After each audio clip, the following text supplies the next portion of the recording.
Welcome to this training video for SoundSurgeon for Mac for the recording functionality. Recording is new to version 4, and let's go ahead and open that dialog window and walk through the steps in this and explain how this works. So as we start at the top here, you can see you've got a couple of options. When you record, you can record a new file, which means that it will open a new instance of SoundSurgeon when you're done and insert the recording into that file, or you can record into the current file.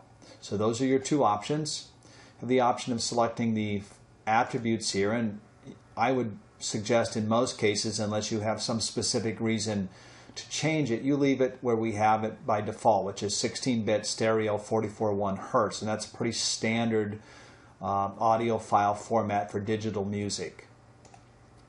You have the option also to position it, but these options really only apply if you're actually inserting it in an existing or current file. So I've changed that up here, and when I do that, the graying is removed, and now I can tell SoundSurgeon where I want to insert that. And I can insert it at the beginning, at the end, or if I select a specified time, then I can pick exactly at what position I want that to be inserted, and I can type that time in there, 34.5 for example. So that's the top half of this dialog window.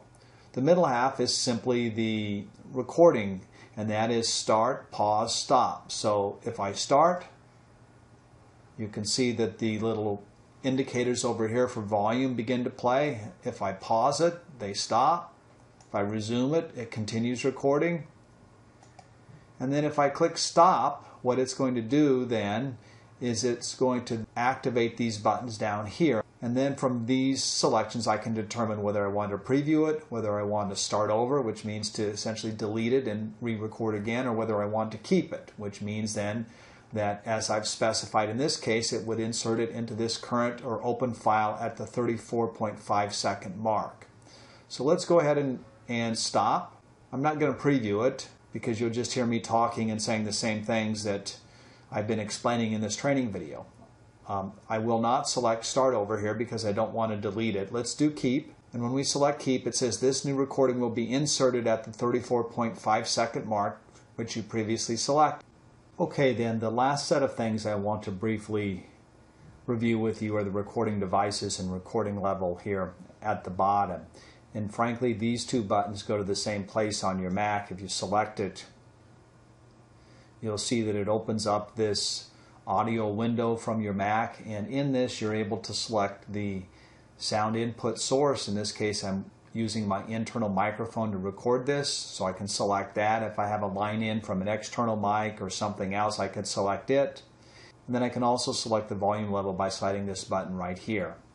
The button down here is for the output level, not the input level, so that's different, and since you're going to be recording, this should be the volume level that you're concerned with.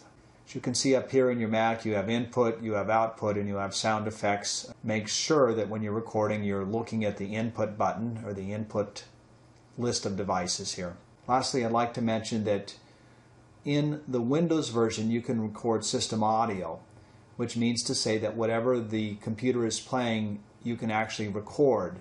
In Mac, that's not as straightforward because in this list of devices, there is no system audio listed, and that's why you can't do it directly.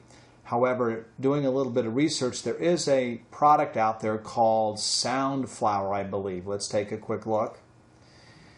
Here it is. I mentioned it in the user guide that you can access through your help button, but under the record number 4, talk about SoundFlower, and it's a product that you can install on your Mac, which once installed will allow you then to actually record system volume in much the same way as we recorded on the Windows side of operating systems. So if that's something you're interested in doing, I would suggest that you take a read on the SoundFlower website and you can learn about how to do that.